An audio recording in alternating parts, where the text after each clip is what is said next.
Y bueno, ¿qué tal gente? ¿Cómo andan?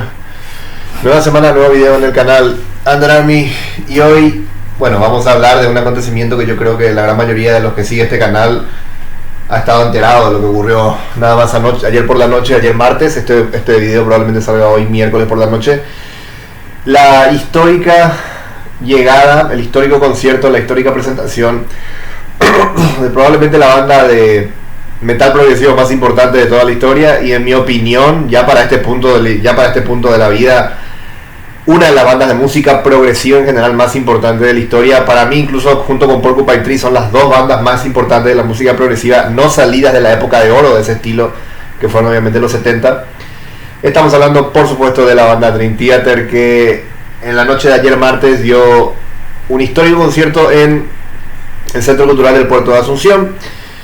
Centro Cultural, bueno, lindo nombre. En realidad es una parte del puerto, una especie de patio grande que tiene el puerto ahí justo en el codo del río. Bueno, pero un muy lindo lugar para hacer conciertos, eso sí.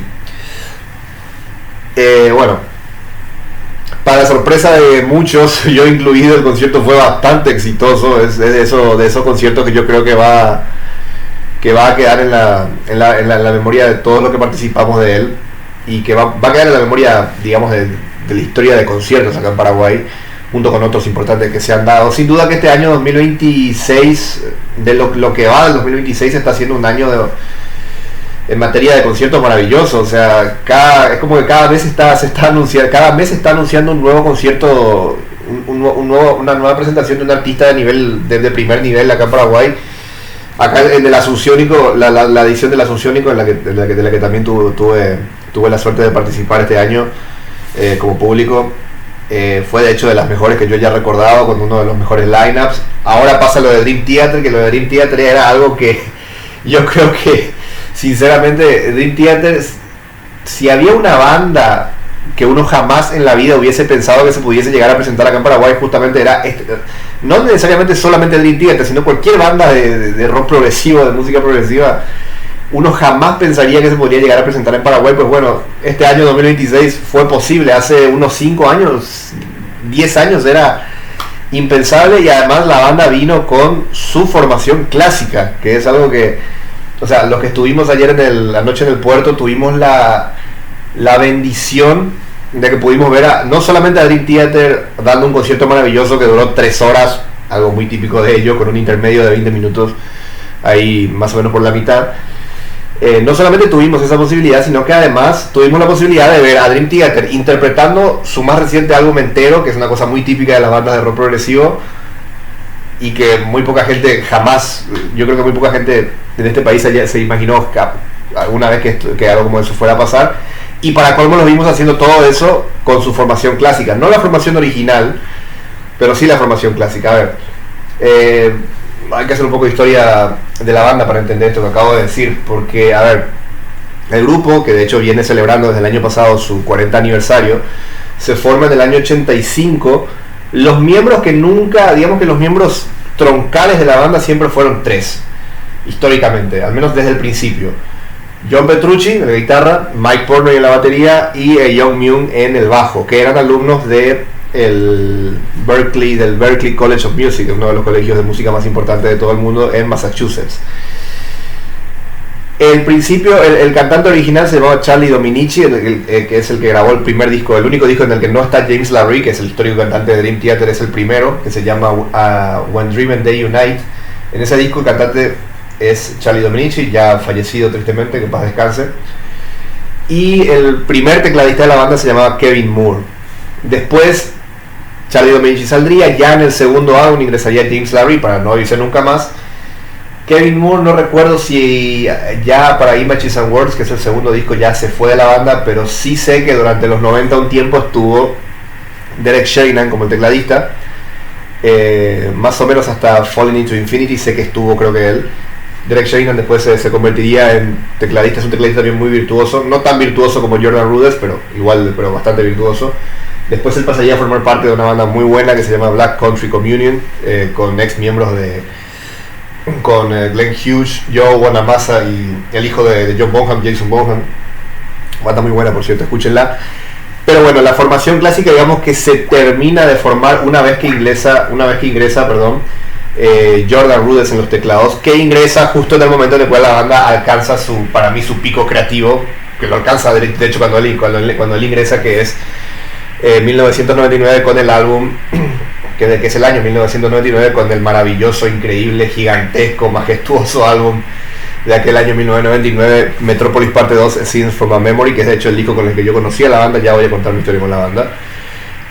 Desde entonces la banda estuvo 11 años con la misma formación, y es la formación troncal, la formación con la que todos identificamos a Dream Theater. Es James LaRue en la voz, John Petrucci en la guitarra, John Myung en el bajo, Jordan Rudess en los teclados y Mike Portnoy en la batería. Hay que recordar que Mike Portnoy deja la banda en 2010, permanece fuera de la banda durante unos 14, 15 años aproximadamente, hasta que vuelve a finales de 2024, comienzos de 2025, para grabar este último disco que lanzaron el año pasado, que es Parasomnia. Y normalmente se tiende a pensar que la etapa en la que Portnoy estuvo fuera, o sea, toda la década del 2010 hasta hace relativamente poco, es de hecho la época más floja de la banda. Ya vamos a hablar un poco de la historia del grupo y qué sé yo, pero hay que agradecer realmente a la gente que los trajo a G5 Pro. A mí Coto Nogués no es un tipo que me caiga bien, es presidente de Olimpia, así que ya se imaginarán que no me cae muy bien, pero le tengo que reconocer, hizo una apuesta, está haciendo varias apuestas arriesgadas, de hecho actualmente con G5 Pro, trayendo artistas de primer nivel que no necesariamente son a priori una apuesta segura. Desde luego que atraer a Dream Theater era un riesgo grandísimo, porque Dream Theater, si hay un estilo y un tipo de banda que es lo más antipúblico paraguayo que existe, es la música progresiva, y Dream Theater, como una de las bandas progresivas más importantes de la historia, encajaba dentro de esa música antipúblico paraguayo. ¿Por qué digo antipúblico paraguayo? Si hay una cosa que no tiene el público paraguayo normalmente, y me duele decirlo, pero es que, muchachos, hay que ser sinceros, históricamente no ha tenido nunca esto el público paraguayo. Hoy en día como que está empezando a ayornarse un poco más, pero el proceso es muy lento. Es paciencia para ir a un concierto, a realmente escuchar la música y no estar en todo momento distraído o apurado porque las canciones terminen rápido, o porque el concierto pase lo más rápido posible, como para que sea un entretenimiento lo más digerible, fácil y directo posible, como para salir lo antes posible. El paraguayo tiene muy poca paciencia para eso. Históricamente el público paraguayo nunca ha tenido mucha paciencia para eso. Yo mismo, que he estado en conciertos largos, más o menos de la misma duración de los que da Dream Theater, como por ejemplo el primer concierto de The Cure, o los dos conciertos en realidad de The Cure acá en Paraguay en el año tanto 2013 como 2023, los conciertos de The Cure también duran 3 horas, y claro,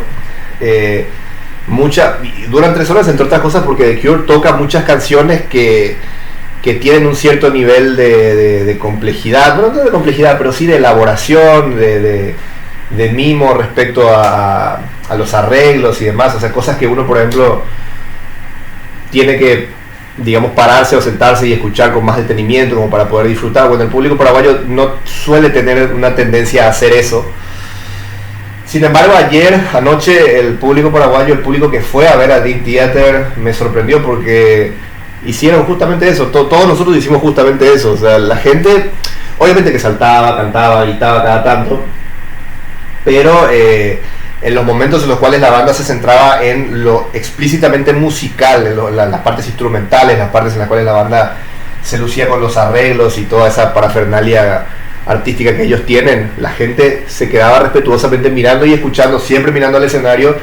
Obviamente que en 3 horas hubo momentos en los cuales se sintió que parte del público como que necesitaba también un respiro. Es mucho tiempo, 3 horas para un concierto, pero en líneas generales la gente se portó muy bien, y realmente me da esperanza respecto al futuro, respecto a que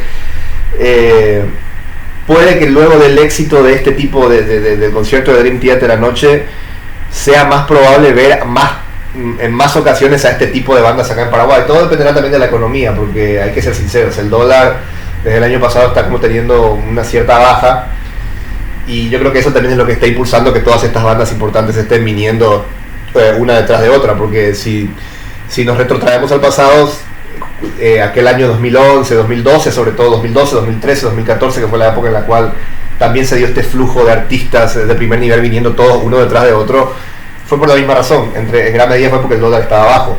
Cuando el dólar volvió a subir, eso se empezó a... Ya no, por suerte ya los artistas de primer nivel siguieron viniendo cada cierto tiempo, pero ya no era tan constante, y ahora de vuelta estamos viviendo ese fenómeno de que artistas de primer nivel vienen así uno tras otro, uno detrás de otro, ¿no? En fin, vamos a hablar primeramente de cómo llegamos a este punto. Vamos a hablar un poco de la historia de la banda, vamos a pasarlo un poco por arriba. Como dije, la banda se forma en el 85. En un principio los miembros troncales eran Petrucci, Portnoy y Myung. Mike Moore se suma a los teclados, Charlie Dominici en la voz. Sacan el primer disco, que se llama When Dream and They Unite. Es un disco que todavía es muy embrionario dentro de lo que es el estilo de la banda, porque 89 creo que se lanza el disco. Es un álbum que es como todavía muy proto metal progresivo. Creo que el género ni siquiera podríamos decir que existía en ese momento. Entonces, como Dream Theater, de hecho, casi que es una de las bandas fundacionales del género, es una de las bandas que lo desarrolla muy al principio. Por ende, When Dream and They Unite es un disco todavía demasiado muy embrionario, como dije, dentro de lo que es el género. Es un disco, de hecho, que no es tenido muy en cuenta dentro de los fans de la banda, a pesar de que tiene obviamente su valor por ser el debut. Entonces llegamos a Images and Words, que es el segundo disco. Se va Charlie Dominici, ingresa James Lavery, y ya Images and Words es el metal progresivo desarrollado en su máximo esplendor. Images and Words es uno de los mejores discos de música progresiva de la historia, no de metal progresivo, de música progresiva. Es uno de los primeros discos, de hecho, de metal progresivo de la historia, ya así con el género elaborado al 100% y con una identidad bien clara. Pero al mismo tiempo es un disco que puede competir con los mejores trabajos de las históricas bandas de música progresiva, de Genesis, Yes, Emerson, Lake and Palmer, Rush. Rush, de hecho, es una influencia muy evidente en Dream Theater. De hecho, Rush, que se podría decir, de hecho, que Rush es la gran banda primigenia del metal progresivo, o sea, la banda, digamos, precursora del metal progresivo, porque en muchos sentidos Rush es una banda que se tomaría como la referencia obligatoria para todas las bandas de metal progresivo que irían apareciendo. Dream Theater obviamente no es la excepción, como la más importante de todas. Y bueno, Images and Words tiene algunas de las canciones más increíbles de la banda, o sea, Learning to Live, que es básicamente esta especie de canción matemática con cierto aire oriental, con esos pianos maravillosos que hacen recordar mucho al Genesis de Foxtrot, sobre todo de canciones como Super Ready. Metropolis parte 1, que fue la canción con la que abrieron la noche, una canción gigantesca que además daría pie a la gran archi mega recontra obra maestra de la banda unos años después. Metropolis parte 1 es como el precursor de eso. Sin duda que, a ver, y después está Pull Me Under, que de hecho fue con la canción con la que cerraron la noche. Es la única canción el único, entre comillas, hit de Dream Theater. ¿Por qué digo el único hit? Porque es básicamente la única canción que se llegó a lanzar como sencillo y que llegó a tener un éxito como sencillo independiente al disco al cual pertenece, entre otras cosas porque fue una de las pocas canciones de la banda en aquella época, al menos. Hoy en día ya hacen videoclips también, pero en aquella época la banda prácticamente no hacía videoclips. Pull Me Under creo que fue uno de los pocos. Creo que Another Day, que también está en Images and Words, también tuvo videoclip, pero Pull Me Under fue como la cabeza de lanza para promocionar el disco. Lo pasaban mucho el videoclip por MTV. Fue la única época en la cual la banda se acercó al mainstream, el único momento en el cual la banda se acercó al mainstream. Luego de eso, ellos mismos tomaron las decisiones de no hacer videoclips, de no promocionarse dentro de lo que era el mundo mainstream y vivir un poco como en su propio ecosistema. A partir de ahí vendrían otras grandes obras. Después seguiría Awake, que es un discazo, está prácticamente al mismo nivel de Images and Words. Tiene esa maravillosa suite de 3 canciones que es A Mind Beside Itself, con Erotomanía como la obertura, Voices como la parte central, y The Silent Man, que es una balada hermosísima para cerrar el disco. 6 O'Clock, que también creo que está en ese disco. The Mirror está en ese disco, una canción que también de hecho tocaron anoche. Después viene el EP de A Change of Season. A Change of Season que es un EP básicamente porque la primera parte es una sola canción que dura 25 minutos. Es como A Change of Season es, digamos, la Super Ready, la Close to the Edge de la Echo, si se quiere, o de la Shine on You Crazy Diamond de Dream Theater. Es la gran obra gigantesca que hicieron en su carrera. Harían otras canciones de 20 minutos con el paso del tiempo, pero yo creo que A Change of Season, de todas esas, sin duda ha sido la mejor de todas. Es la que la supera, es la más icónica, es la que tiene de hecho, en este año en particular que están tocando, la canción cumplía 30 años, y de hecho por eso la están tocando, y la tocaron de hecho anoche ya casi al último en el show que dieron en el puerto. A Change of Season es una canción increíble, está al nivel de las mejores obras de la historia del rock progresivo y de la música progresiva en general. Dream Theater en aquella época, como podrán ver, no hacía más que sacar obra maestra tras obra maestra. Después seguiría Falling Into Infinity, que es un disco un poquito más flojo, es uno de los, casi el único disco flojo de esta primera etapa de la banda, a pesar de que no es un disco malo. Es un disco del cual se suavizaron demasiado, capaz. Y después viene Metropolis Parte 2, Scenes from a Memory. Que bueno, Metropolis Parte 2 es básicamente es de retomar la canción Metropolis Parte 1, The Miracle and the Sleeper, de Images and Words, y bajo la misma idea darle un concepto mucho más elaborado. Básicamente toma los personajes de Metropolis Parte 1, el disco toma los personajes de Metropolis Parte 1 y lo lleva a una historia relacionada con los sueños, con las vidas pasadas, con una historia de triángulo amoroso, con una especie casi de aventura detectivesca a través del tiempo. Metropolis Parte 2, Scenes from a Memory, es de las cosas más increíbles que se hayan hecho no en el metal ni en el rock, en la música en general, porque en ese disco se mezclan tantas cosas. Se mezcla está obviamente el heavy metal presente, y la música progresiva también, pero al mismo tiempo la banda de repente se va y te hace canciones que tienen medio progresiones árabes, medio arabescas. Después la banda tiene canciones que son baladas, que de repente tienen toques de R&B. Después a momentos tiene toques de funk, y a momentos incluso en canciones como The Dance of Eternity la banda te mete mezclas con estándar jazz y metal, una cosa que uno se pone a pensar y dice, ¿cómo es posible que estos tipos puedan hacer esto? O sea, imagínense lo que eran capaces de hacer los Dream Theater en su mejor momento. Ya para The Sense of Memory tenemos a Jordan Rudess como el tecladista. El disco básicamente, para mí, siendo una ópera rock, siendo no solamente un álbum conceptual, sino también una ópera rock, porque es una ópera rock, tiene estructura de ópera rock, tiene partes que se repiten en varias partes en varios momentos del álbum. Para mí, Metropolis Parte 2, Scenes from a Memory, está al nivel de Lamb Lies Down on Broadway de Genesis, está al nivel de The Wall de Pink Floyd, está al nivel de Tommy, de Quadrophenia de The Who, está al nivel de las mejores óperas rock que se hayan hecho en toda la historia de la música. Es el disco, como dije, con el que yo me inicié con la banda, y la verdad, les cuento de paso cómo me inicié, ¿no? Porque creo que es pertinente para entender cómo llegamos a este momento. Yo conozco a Dream Theater en el año 2010, un poco por accidente. En esa época no había casi internet en casa, creo que ese año 2010 cuando empezaríamos a instalar recién internet. Por esa misma época fue que se empezó a instalar internet, pero yo en esa época veía mucho un programa que se llamaba That Metal Show, que lo daban por VH1. Todos ustedes conocen a VH1, este canal de música retro. Bueno, había un programa que se llamaba That Metal Show, que era básicamente una especie de programa de entrevistas medio jocoso, porque hablé de That Metal Show, ahora que recuerdo, hace unos cuantos videos, creo que sobre el tema del Rock and Roll Hall of Fame. Pueden ir ahí a más o menos a que les dé introducción a lo que era That Metal Show.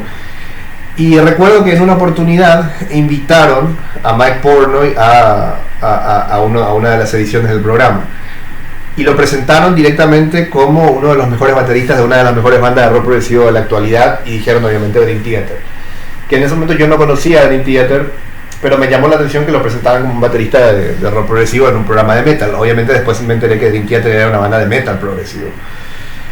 Nada, lo vi, Portnoy me cayó bastante bien, es un tipo muy simpático. Portnoy es un tipo con el que tranquilamente podrías, del que podías hacerte amigo y reírte con él en todo momento. Y yo en ese momento ya estaba un poco metido en lo que era Rush, ya venía escuchando Rush desde hacía unos meses, desde 2009 más o menos, y ya finales de 2009 que yo venía escuchando Rush. Entonces claro, al escuchar que había una banda que hacía metal progresivo, más o menos pensé que podía hacer algo parecido a Rush. Lo que ocurría era que yo tenía un prejuicio respecto al metal en ese tiempo, y claro, a mí el heavy metal, yo siempre he dicho esto, yo no soy metalero, me gusta el heavy metal, me gusta mucho el heavy metal que está bien hecho, me gusta Iron Maiden, me gusta Black Sabbath, me gusta, qué sé yo, Pantera. Dream Theater es probablemente mi banda de metal favorita de hecho,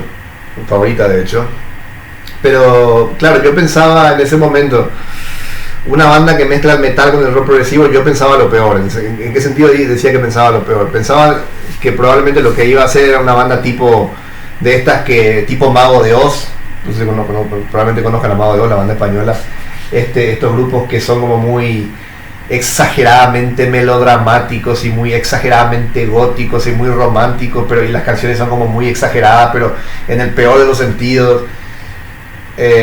Tipo metal sinfónico, pero al mismo tiempo como muy románticas y muy a lo Drácula. Y yo más o menos me esperaba eso en un primer momento cuando me imaginé a Dream Theater, pero bueno, decidí darle una oportunidad.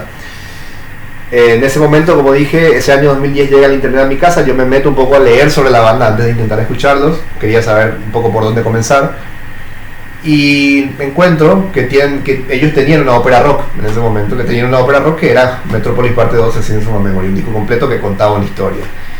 2010, que yo en ese momento tenía 16 años, fue probablemente mi época de mayor obsesión con el rock progresivo, pero cuando digo obsesión, era obsesión en el peor de los sentidos. Me había convertido un poco en un maloliente friki que solamente quería escuchar canciones que durasen más de 6 minutos para arriba. Yo de hecho pensaba que cualquier banda que tuviese una canción de menos de 6 minutos ya no valía la pena porque era muy comercial. Así de imbécil era. Porque claro, llega el internet a mi casa y tengo un montón de acceso a un montón de cosas a las que no tenía, entre ellas mucha música. Y empiezo a escuchar mucho más al Genesis de la primera época con Peter Gabriel, empiezo a escuchar muchísimo más al Yes de la primera época. A Rush ya lo venía escuchando desde finales de 2009, justamente porque me había enterado con una banda de rock progresivo. Y me meto en Dream Theater un poco por la misma razón, porque estaba obsesionado con buscar cada vez más bandas de rock progresivo. Leyendo sobre ellos encuentro que tenían una ópera rock, y si había otra cosa que me obsesionaba todavía más que el propio rock progresivo era la idea de la ópera rock, o sea, la idea de un disco que te contase una historia como si fuese un libro, y de cómo la música se armaba para poder contar esa historia. Era una idea que me fascinaba entonces, me volvía absolutamente loco, me sigo volviendo loco al día de hoy, pero en esa época era como descubrir algo gigantesco, a lo que yo no creía posible. Entonces cuando yo me entero de que Dream Theater tenía una ópera rock, dije, bueno, comencemos por ahí. Recuerdo que la primera canción que escuché fue Fatal Tragedy, que está en ese disco, que me gustó, pero la que me voló la cabeza en serio fue Beyond This Life. Beyond This Life es una canción gigantesca, es un tema que yo hasta ahora lo escucho y me sorprendo, porque las partes instrumentales, cómo está estructurada, las partes en las que James LaBrie se rompe la voz cantando, la misma letra, cómo cuentan la historia a través de la letra, Beyond This Life es un temazo. Fui como descargando algunas canciones del disco, no fueron muchas, creo que fueron 4 o 5. En ese momento yo usaba una página que se llamaba For Share para esto. Y bueno, una cosa que yo tenía también como pasatiempo en aquella época era que cuando por alguna razón tenía un poco de plata, iba al Mercado 4, a un local que estaba sobre la calle Petirosi. En esa época se vendían muchísimos DVDs de conciertos, era la época de los DVDs de conciertos, y bueno, me compraba alguno, ¿verdad? Preguntaba al tipo si tenía, había un tipo ahí sobre la calle Petirosi que tenía prácticamente de todo, incluso de lo que vos no esperabas que pudiese tener. Y voy y pregunto, yo pensaba que no lo iba a tener, pero pregunto, en ese momento yo ya estaba escuchando Dream Theater, entonces le pregunto, che, ¿tenés Dream Theater? ¿Conoces? ¿Tenés algún disco de ellos? ¿Algún DVD de ellos? Y me dice, sí, tengo, y yo me sorprendí. Y me saca, creo que me dio como 2, y uno de ellos, para elegir obviamente, y uno de ellos era Metropolis 2000, A Scenes from New York. que se grabó al año siguiente del lanzamiento de Scenes from a Memory, que ese disco en vivo era básicamente la banda tocando al completo el disco de Scenes from a Memory, más canciones de la época anterior, incluida A Change of Season completa, al completo. Yo dije, dame ese ahora, o sea, dame ese concierto ahora. Lo compré en esa época, los DVDs costaban 15.000, 20.000, obviamente 100% originales, por supuesto, el Mercado 4. Llegué a casa, me acuerdo que puse el DVD y por primera vez escuché Scenes from a Memory completo, con todas las canciones y encima interpretado en vivo, y me voló la cabeza. Dije, la puta madre, qué genio, porque encima los veía a ellos tocando, y si escuchar la música, si escucharlos tocar ya era una maravilla, imagínate verlos otra vez tocar con la precisión con la que tocaban.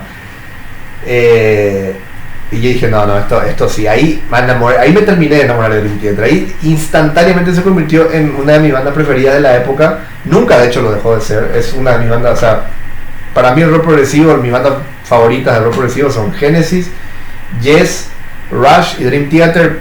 A Pink Floyd no lo cuento porque Pink Floyd para mí es no llega, si bien tuvo elementos progresivos durante gran parte de su carrera, no termina para mí ser rock progresivo. Para mí Pink Floyd siempre fue más una banda de art rock. Ojo, Pink Floyd es mi banda favorita por encima de todas las demás, pero para mí Pink Floyd no termina nunca de ser rock progresivo. Mi podio, mis 4 bandas de rock progresivo favoritos son esas 4 que mencioné, y Dream Theater es una de las principales. Curiosamente en esa época, 2010, se da la casualidad de que viene Yes a Paraguay. Tocan en el BSP, yo en ese momento tenía 16 años, era menor de edad, quería ir a verlos, además era mi época de más obsesión con el rock progresivo. De repente justo ese año viene Yes y yo dije, por favor, quiero ir. La entrada creo que costaba 250.000 de esa época, o sea, era, ajustando a la inflación, era mucha plata en esa época. Y obviamente no pude porque no tenía plata, era menor de edad, acá en casa no teníamos auto, y mis viejos no se iban a ir conmigo ni en pedo a bancarse escuchar a un montón de viejos tocando canciones de más de 20 minutos que no iban a entender. Y la única manera de ir y volver era o me iba en el 13 y después a la vuelta taxi. No había manera porque el tema de las plataformas faltaba mucho todavía para que se instalara. Fue probablemente el concierto que más me dolió haberme perdido. Durante todos estos años acumulé esa amargura, hasta que en febrero se anuncia que Dream Theater iba a venir y yo dije, me perdí a Yes, no me voy a perder a Dream Theater ni en pedo, porque para colmo Yes cuando vino acá a Paraguay ya venía muy diezmado. Creo que los únicos integrantes de la formación clásica de Yes que vinieron fueron Alan White en la batería, Chris Squire en el bajo y Steve Howe en la guitarra. El cantante John Anderson no vino un cantante sustituto, y Rick Wakeman tampoco, vino su hijo Oliver. Sin embargo, con Dream Theater era, no solamente voy a ir a ver a Dream Theater, que es una de mis bandas favoritas, una de las bandas que más me marcó en toda mi vida, sino que en mi época de mayor fanatismo por el rock progresivo, sino que además los voy a ver con la formación clásica, porque además Porny volvió el año pasado. O sea, literalmente voy a ver en vivo a la misma banda que yo veía en aquel DVD de ellos tocando en Nueva York y con el que me volvía loco. Y yo dije, no, esto no me lo puedo perder. Literalmente yo me entero un lunes, creo, de lo de Dream Theater. Ya ese mismo día vi para comprar la entrada. En ese momento todavía no se había habilitado, se habilitó recién al mediodía del día siguiente, que fue el martes. Y literalmente yo al mediodía de ese martes yo ya estaba comprando una entrada, no me importaba nada.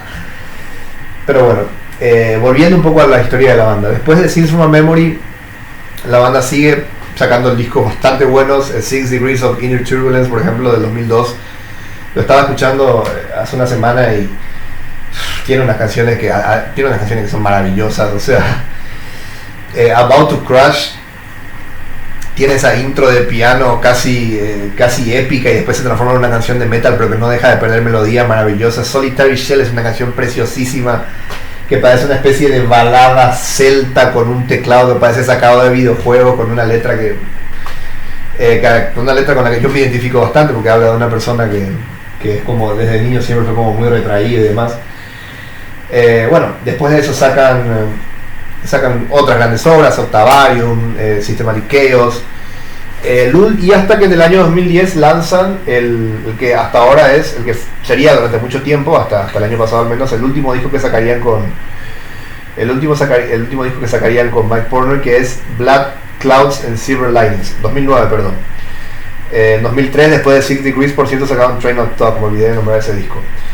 Y ya a partir de, una vez que Mike se fue de la banda, Mike Portnoy, yo tengo que reconocer que le perdí un poco el rastro de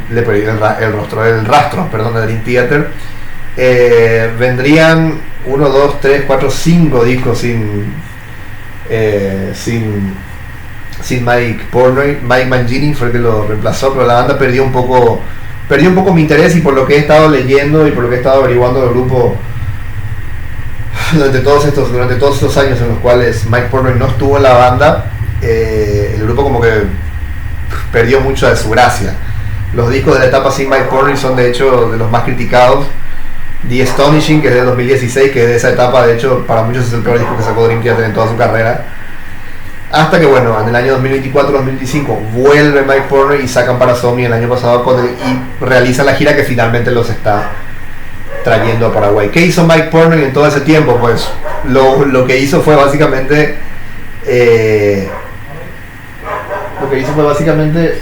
formar otra banda junto con 2 ex integrantes de la banda Mr. Big, que se llamó The Winery Dogs. Esos otros 2 integrantes son Billy Sheehan en el bajo y Richie Kotzen en la guitarra y la voz, y sacó una serie de discos maravillosos. The Winery Dogs es una banda tremenda que a mí me encanta. De hecho también vinieron a Paraguay, no recuerdo si fue en 2014 o 2015, tocaron en el teatro del Hotel Guaraní. De hecho es curioso, Mike Portnoy es la segunda vez que Mike Portnoy está viniendo a Paraguay. Mucha gente ni se llegó a enterar de esto. Ahora con Dream Theater vino, pero ya había venido con The Winery Dogs. En fin, creo que ya cubrimos toda la historia de la banda. ¿De qué más podemos hablar ahora? Bueno, pasemos a hablar un poco de lo que fue el concierto, ¿no? Se sabía que el público de por sí de Dream Theater, y más en un país como este, es excesivamente minoritario. Por ende, era entendible el hecho de que los portones se habilitaran nada más 2 horas antes de que el concierto comenzara. El concierto estaba previsto de comenzar a las 9, comenzó puntualmente a las 9 y terminó puntualmente a las 12. Ni un segundo más ni un segundo menos. Increíble lo preciso. Hasta en eso son precisos estos muchachos. Yo llegué muy temprano, a las 7, entro, pasé 2 horas ahí parado. Tuve la suerte de que como llegué muy temprano pude estar pegado justamente a la valla de campo, o sea, pude ver muy de cerca a los miembros de la banda, no tan cerca como estando ahí ya en el VIP, pero tampoco era mucha la distancia, eran menos de, no sé, 30 metros como mucho.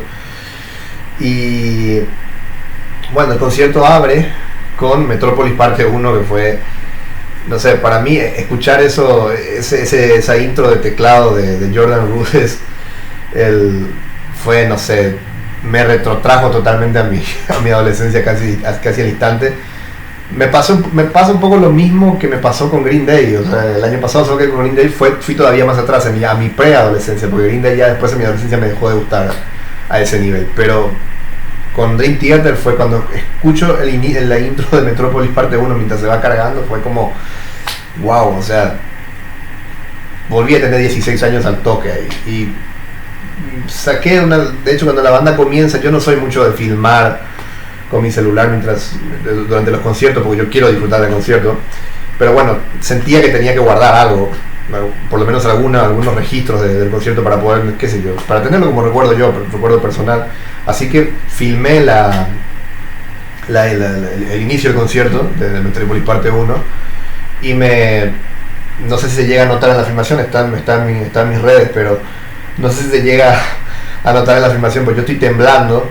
Yo estaba lagrimeando porque decía, Dios mío, no puedo creer. Yo hasta que no vi a los Dream Theater subidos al escenario, yo les juro que pensaba que no era posible lo que estaba pasando. Es un poco como el tren de cercanías. Hasta que yo no me suba al tren de cercanías no creo que se vaya a hacer. Con los de Dream Theater era más o menos parecido, en el sentido de que hasta que yo no los vi sobre el escenario, los 5 miembros, jamás en la vida hubiese creído que eso que estaba viendo era cierto. Y cuando se inicia el concierto, yo filmo y se debe notar un poco que tiemblo. Yo estaba lagrimeando, decía, Dios mío, no puede ser, esto es real. Más o menos así fue fue mi reacción. Después encima la segunda canción fue, la segunda y la tercera podríamos decir, que fueron Obertura 1928 enganchada con Strange Deja Vu de Scenes from a Memory, que de lejos es mi álbum favorito de la banda y el mejor del grupo para mí. Fue como, no sé, ahí ya fue, no sé, me quebré, me partió en dos el tema. Era tremendo. Bueno, después el concierto avanzó, vino The Mirror, vino Panic Attack. Hubo un momento en el momento en el que tocaron Peruvian Sky, que Peruvian Sky es una canción muy a lo Pink Floyd, muy a lo psicodélico, etéreo, por decirlo de alguna manera. ¿Y qué hicieron en medio de Peruvian Sky, en una parte instrumental? ¿Qué hicieron? Pues nada más y nada menos que tocar un fragmento de Wish You Were Here, que, o sea, eso fue como era ya si de por sí luego el concierto ya me estaba llevando a esa época en la que adoraba el rock progresivo. Si encima estoy viendo a una de mis bandas progresivas de toda la vida tocar un fragmento de mi banda favorita de toda la vida por encima de todas, que es Pink Floyd, fue como, yo me sentí en el paraíso. Es así de simple. La primera parte del concierto se basó en principalmente las canciones de la primera etapa de la banda, más allá del último disco. Llamativamente tocaron una canción del homónimo de la década de The Enemy Inside, creo que se llamaba. Llamativamente tocaron una canción de ese periodo, que era cuando Mike Portnoy no estaba, que no es una etapa, como dije, muy querida del grupo, pero bueno, supongo que querían darse ese gusto de tocar una canción de esa época. A ver, como dije, el público se comportó de manera genial. Yo creo que lo que pasa con Dream Theater y hacer un concierto exclusivamente de ellos, yo creo que todos los que fuimos ahí sabíamos con lo que nos íbamos a encontrar. Sabíamos que íbamos a escuchar canciones largas, canciones complejas, canciones que tenían muchas partes, que eran muy elaboradas y que no podíamos estar ahí haciéndonos los impacientes. Teníamos que ir a escuchar en serio la música, y me encantó ver que el público entendió eso y y gozó el show en todo, a plenitud en ese sentido. Había momentos en los que yo, por ejemplo, me quedaba, como yo tuve la suerte de estar pegado a la valla, había momentos en los que yo simplemente me paraba, miraba el escenario y sonreía escuchando lo que hacían. O sea, los solos de Jordan Rudess, los solos de Petrucci, lo magistral que es escuchar a John Myung tocando el bajo, Mike Portnoy en la batería. Entre Neil Peart y Mike Portnoy, o sea, no vi a Neil Peart, pero vi a Mike Portnoy tocando en vivo y ya me puedo morir tranquilo después de eso. Me encanta además el set que tiene Portnoy, esta especie de doble batería, una con doble bombo y otro con un solo bombo, que él se mudaba de una a otra bien pegadas las dos. Es increíble lo que hace este tipo. Los ritmos complejos, cómo cambiaba, era no sé. Y lo mejor es que no había, era un concierto que no tenía ni pantalla gigante, porque claro, el local no era tan grande. Era un patio, eso sí, relativamente grande, pero no era exageradamente grande, por ende, incluso que vos estés muy atrás podías ver relativamente bien a los miembros desde donde estabas. Entonces no había pantallas gigantes en las cuales se mostraban a los miembros de la banda, simplemente había una pantalla gigante detrás que ilustraba las canciones más bien con arte y demás.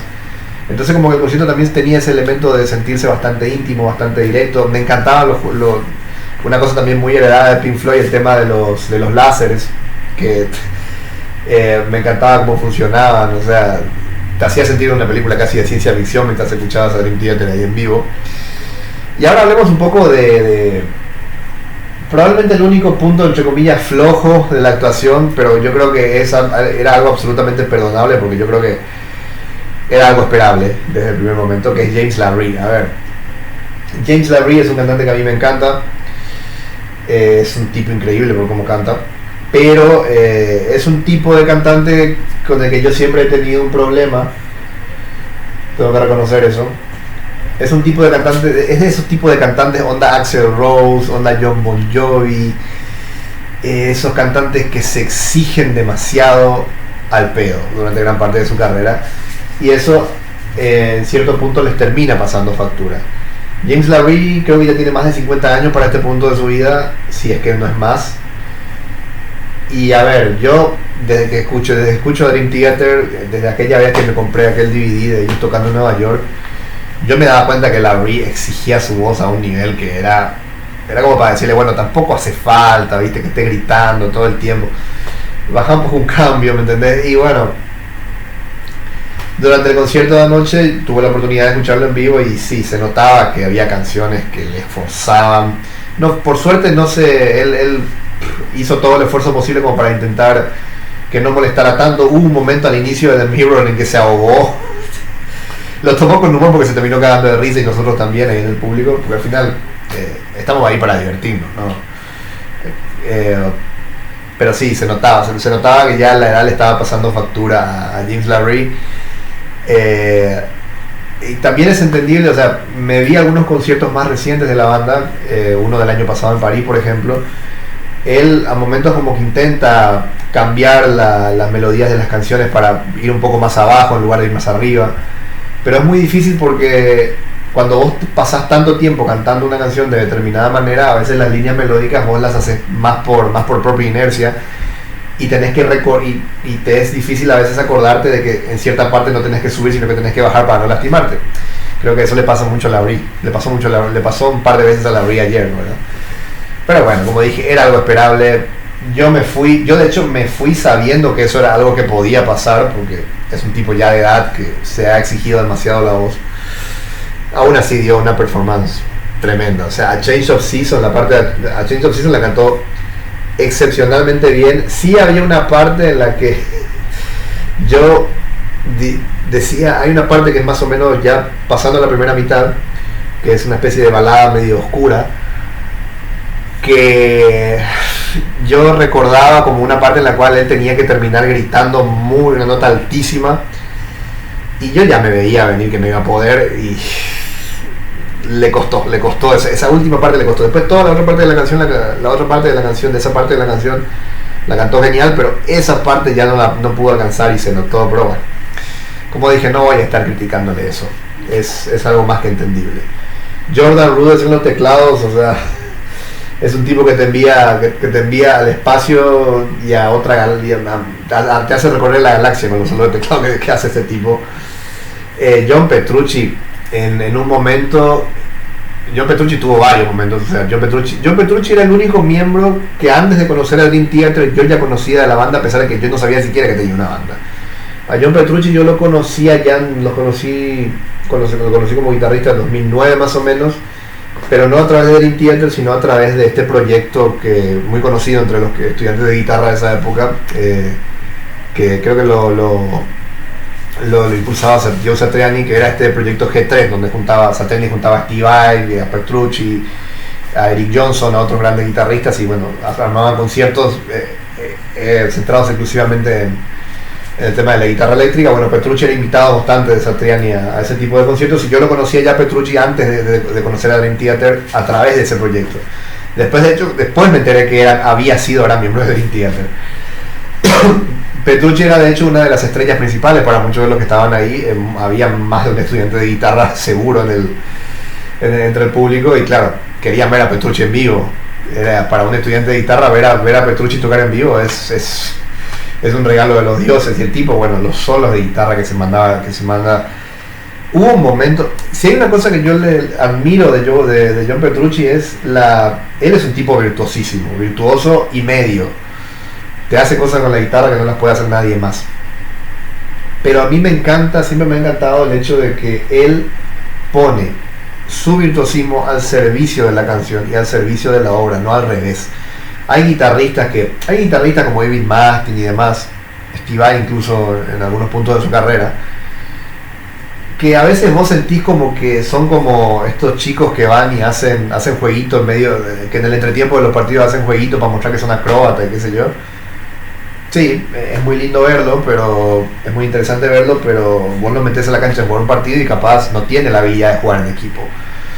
Con ciertos guitarristas a veces pasa eso, vos sentís como que estás viendo más que escuchar a un músico, estás viendo a un acróbata, tipo circense, que obviamente eso tiene su mérito, pero si vos vas a escuchar música, querés meterte en la canción.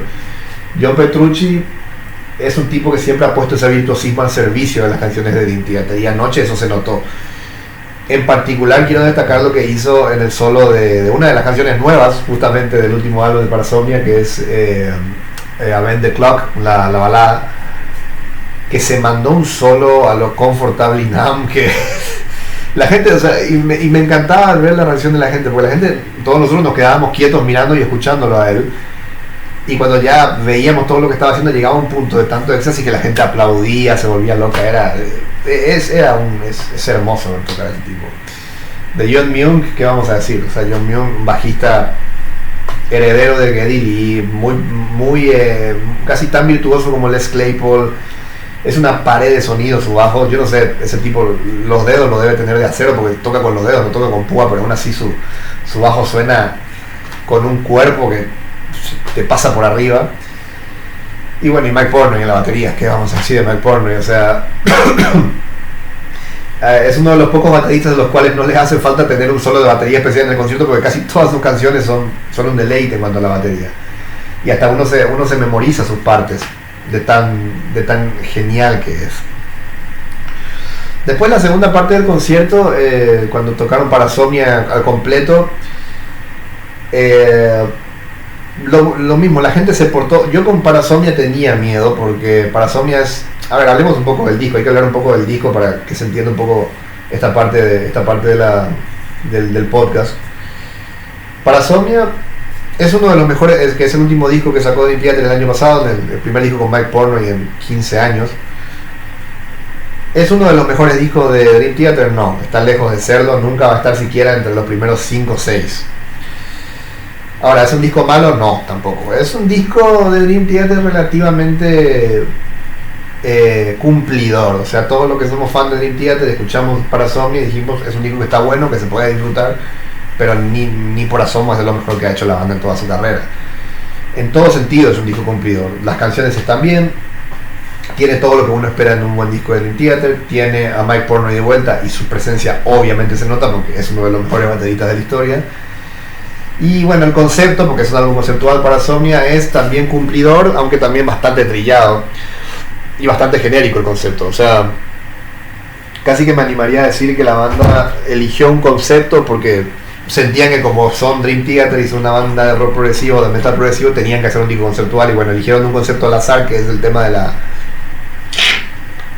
la parálisis de sueño, de los terrores nocturnos, de los recuerdos a través de los sueños y todo eso. Y sí, es un concepto, como dije, es un concepto cumplidor, bastante genérico. Curiosamente la banda en su álbum más famoso, Scenes from a Memory, abordó el tema de los sueños pero de manera mucho más creativa. En este caso fue mucho más a lo simple. Pero bueno, el disco en sí está bien, eso sí, tiene algunos errores. La última canción, por ejemplo, de Shadow Man Incident, es una canción que es exageradamente larga al pedo.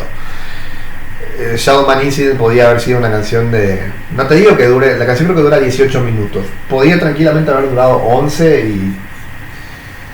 O sea, podía tranquilamente haber durado 11 y no se hubiese perdido nada. O sea, no había necesidad de que durara 18 minutos. Y ese fue uno de los puntos que yo creo que... El único punto en el cual yo siento que la gente cayó un poco en cuanto a su aguante, teniendo en cuenta que es un concierto largo.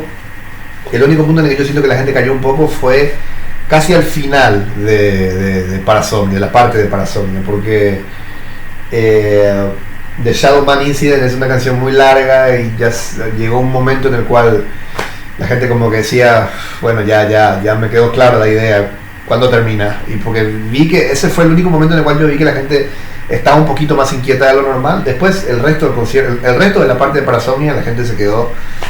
Night Terror a la gente le encantó, que fue el primer sencillo que sacaron el año pasado del disco, con videoclip incluido. Big Name Messiah, la gente se notaba que la gente la conocía y que la cantó y demás. Bend the Clock, que para mí, la balada, que para mí es la mejor canción del disco, se nota también que gustó muchísimo. En general creo que Parasomnia fue, para lo que es, teniendo en cuenta que es un disco entero interpretado por una banda de rock progresivo, interpretando un disco en vivo con canciones bastante largas, pues la gente reaccionó bastante bien y la gente conocía las canciones, que es una cosa rarísima que la gente conozca las canciones de un nuevo disco de una banda con una trayectoria tan larga. Yo de hecho hice los deberes, porque lo bueno además es que la banda avisó que iba a hacer esto. O sea, ya cuando se estaba promocionando esta gira por Sudamérica, la misma banda avisó, miren que vamos a tocar el nuevo disco en vivo, vamos a tocar el nuevo disco entero y en vivo, ya les vamos avisando con tiempo para que hagan los deberes y escuchen el disco. Yo tengo que decir que lo hice porque yo quería irme al concierto a disfrutar en serio de sus canciones, entonces estuve todos estos meses escuchando Parasomnia como para ir ya con la cabeza bien metida en lo que iba a ser escuchar el disco en vivo. Y como dije, el disco por suerte es muy disfrutable, escucharlo en vivo fue una maravilla, pero como dije, ya casi al final fue el único momento en el que más o menos la gente la noté un poco más cansada. Después de que termina la parte de Parasomnia, comienza Change of Season, que comienza además con un homenaje muy conmovedor a Robbie Williams y a su papel en la Sociedad de los Poetas Muertos, con un discurso que le da a sus alumnos, que esa película tan maravillosa que él hizo, en donde se nombra el concepto de Carpe Diem, que es un concepto que la banda ha abordado mucho, creo que tiene que ver de hecho con la Change of Season como tal, dentro de lo que es la temática de la canción. Y bueno, creo que más o menos ya hablé de Change of Season. La interpretación de Change of Season de la banda fue maravillosa, increíble. Yo les juro que no podía creer que estaba escuchando a Change of Season completo en vivo. Y lo puse creo que en las redes, eso, cuando publiqué el video de un fragmento de la canción. Si yo volviera al pasado y me encontrara con mi yo de 16 años y le dijera, vas a escuchar vas a ver a Dream Theater haciendo a Change of Season en vivo con la formación clásica al costado del río Paraguay, se hubiese reído de mí mi yo de 16 años, pero sí fue posible. Estaba escuchando en vivo a Dream Theater, a la formación clásica, haciendo el completo a Change of Season al costado, con el río Paraguay al costado. No sé, es surrealista por donde se mire. Después llegaron las últimas, ya después de A Change of Season, llegaron las últimas dos canciones. Que bueno, la primera es The Spirit Carries On.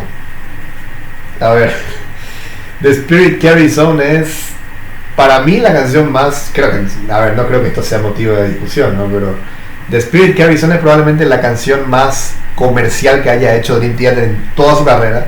La única razón por la que nunca fue un hit es porque la banda no la promocionó como sencillo y nunca le hizo un videoclip para que en TV lo pasaran, porque si lo hacían iba a ser un hitazo, y probablemente hasta Sins from a Memory, que es el disco al que pertenece porque forma parte de esa ópera rock, probablemente el disco hubiese entrado en las listas de popularidad de los Estados Unidos, porque es una canción extremadamente comercial que le puede gustar literalmente a todo el mundo, hasta a tu abuela o hasta a tu mamá que no escucha metal en su vida le va a gustar esa canción. Un momento además lacrimógeno, por demás emotivo. A ver, y para eso hay que explicar de dónde viene The Spirit Carries On. The Spirit Carries On, como dije, forma parte de Metropolis Parte 2 de Sins from Memory, forma parte de la ópera rock en la cual que se desarrolla durante ese disco, y obviamente forma parte de la historia que se cuenta durante ese disco. ¿Cuál sería el trasfondo? A ver, creo que todo el mundo conoce la historia de Sins from Memory, pero por si acaso lo explico para que sea un poco despistado. Sins from Memory cuenta la historia de un muchacho que se llama Nicholas, que en el tiempo presente en el que se lanza el álbum, o sea 1999, tiene una serie de problemas con el sueño, particularmente con una serie de sueños lúcidos que tiene, en los cuales él ve, en sus sueños ve una casa, una especie de mansión, a la que él entra, hay una escalera, sube la escalera y al final de esa escalera hay una especie de, hay un espejo, y cuando él se mira en el espejo no se ve a sí mismo, sino que ve a una joven, ve a una chica. Por más de que él técnicamente nunca sabe que nunca estuvo en esa casa, técnicamente en su vida nunca estuvo supuestamente en esa casa, y supuestamente no conoce a la chica, tampoco crea nunca haberla visto, aún así él siente que esa casa y esa chica tienen una conexión con él. Le parece extrañamente familiar todo. Bueno, entonces, en la historia que nos cuenta el disco, él recurre a un hipnotista que lo hace a través de un proceso de regresión, lo hace intentar en su mente ir al pasado para ver a qué corresponden estos sueños lúcidos que está teniendo con la casa, la chica y qué sé yo, y lo que descubre es que la chica que él ve en el espejo, en sus sueños, en realidad es él en su anterior vida. La chica se llama Victoria, que básicamente era él en su anterior vida. En su anterior vida él fue una chica y era esa chica que él ve en el espejo de la casa. básicamente descubre que esta chica murió siendo muy joven, siendo asesinada en extrañas circunstancias, y básicamente el disco lo que hace es contarnos el trasfondo y cómo Nicholas intenta terminar de entender por qué esta chica murió, cuáles fueron las razones, como para intentar quedar en paz consigo mismo y dejar eso atrás. Entre paréntesis, la idea de un tipo enterándose que en su vida pasada fue una mujer, uno se pone a pensar y medio que es una alegoría muy interesante a lo transgénero, si nos ponemos a pensar. Y dicen que año 99 cuando se lanza en Sins from a Memory, y después dicen que los metaleros son machistas y que no son inclusivos, y la cultura woke, la gente woke tirándole mierda a la comunidad metalera. En 1999, una de las mejores bandas de heavy metal y de música progresiva de la historia estaba sacando un disco en el que un hombre se enteraba que en su vida pasada fue mujer. Díganme si no había inclusión en el heavy metal, en fin. La cuestión es que The Spirit Carries On, volviendo a lo que es la canción, The Spirit Carries On es la penúltima canción. Es una balada, obviamente muy melancólica, muy sentida, muy casi hasta romántica, parece, a pesar que la letra no es romántica. En la cual lo que ocurre en esa parte de la canción, esa parte de la historia en la que se desarrolla The Spirit Carries On, es que Victoria se encuentra con Nicolás y le dice: mira, vos ya hiciste todo lo que tenías que hacer, no hace falta que sigas con esto, seguí con tu vida, viví en paz, yo te dejo libre, lo único que te pido es que nunca me olvides. Más o menos eso es lo que desarrolla la canción, y lo que Nicolás dice en la letra de The Spirit Carries On es que él ahora está en paz consigo mismo, y a la vez siente una paz mucho más grande, porque no solo Victoria lo ha dejado libre para que pueda vivir su vida, sino que además ahora él ha descubierto que de hecho una vez que él fallezca, su vida va a seguir después en el cuerpo de otra persona. O sea, él básicamente siente una paz gigantesca porque acaba de descubrir una verdad que ningún ser humano conoce, que es lo que ocurre después de la muerte. Él dice que ya siente una paz inmensa porque sabe que su espíritu va a continuar viviendo después, más allá de la muerte, reencarnando probablemente en otra persona. Ese es básicamente el argumento de la canción, si lo metemos, al menos dentro de la historia de Metropolis parte 2. Ahora, si vos sacás The Spirit Carries On del disco, por la propia letra, que la letra, si bien sacando el hecho de que nombra a Victoria explícitamente en una parte, la letra tranquilamente puede aplicarse, por ejemplo, sobre todo, a una persona que perdió un ser querido, por ejemplo. Es una canción muy emocional, muy emocionalmente potente, muy melosa, incluso uno podría pensar, pero la potencia emocional que tiene es tan legítima, y este hecho de hablar de lo que hay después de la muerte hace que muchísima gente pueda enseguida empatizar con ella, en el sentido, como dije, de ser una persona de que, por ejemplo, acaba de perder un ser querido. Y yo creo que por eso la canción es tan emocionalmente potente y llega tanto a la gente. Y obviamente cuando empezaron a tocar el Spirit Carries On, la mayoría de la gente estaba quebradísima, llorando. Fue de las cosas más hermosas que yo vi en un concierto en mi vida. O sea, sin duda fue tremendo. Yo nunca en mi vida pensé que iba a haber algo así. The Spirit Carries On es una canción, como dije, es una canción que no es tanto mi estilo, es una power ballad, muy power ballad, pero nada, realmente escucharla en vivo con toda esa gente cantando, llorando, fue maravilloso, y la interpretación de la banda fue por demás increíble. Hay una parte, de hecho, en la letra que es la parte más emotiva de todas, en la que se escucha a Victoria decirle a Nicolás: sigue adelante, sé valiente, no llores sobre mi tumba, porque yo ya no estoy aquí, lo único que te pido es que no dejes que tu recuerdo de mí desaparezca. Eso. Vos escuchás eso habiendo perdido, por ejemplo, un ser querido, o habiendo perdido a alguien importante en tu vida, y te parte al medio. Entonces, nada, increíble lo de The Spirit Carries On.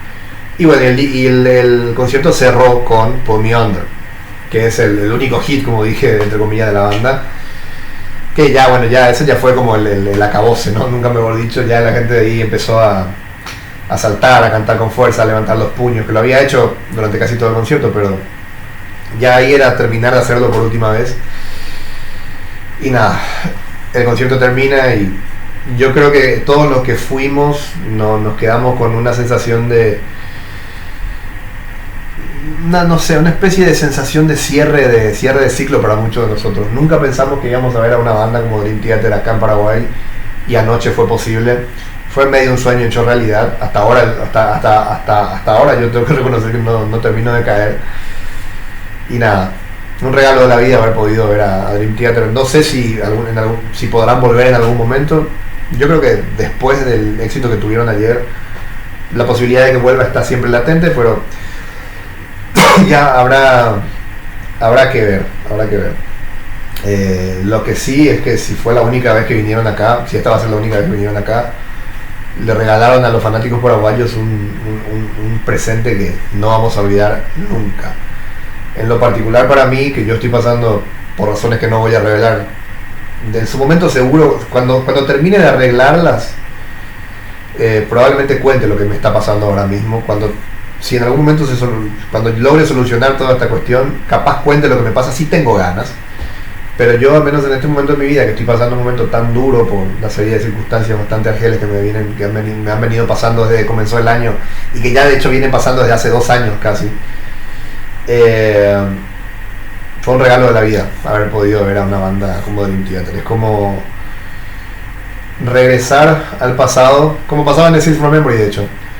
Regresar al pasado para poder obtener las fuerzas para seguir hacia el futuro. Así que nada, Dios bendiga a Dream Theater y Dios bendiga a todos los que estuvieron anoche en el concierto, que de las cosas más increíbles que yo haya visto en mi vida acá en mi país. En fin, gracias por estar ahí del otro lado escuchando este podcast, 1 hora entera hablando de Dream Theater, pero bueno, creo que valió la pena, me quedé a gusto. Gracias por escucharme. Si les gustó el video, denle like, sigan al canal para más contenido, compartan mi laburo si les parece que vale la pena, para que llegue a más gente. Y nada más, si Dios quiere nos escuchamos la próxima semana o incluso un poco antes, vayan a saber. Nos vemos, muchachos.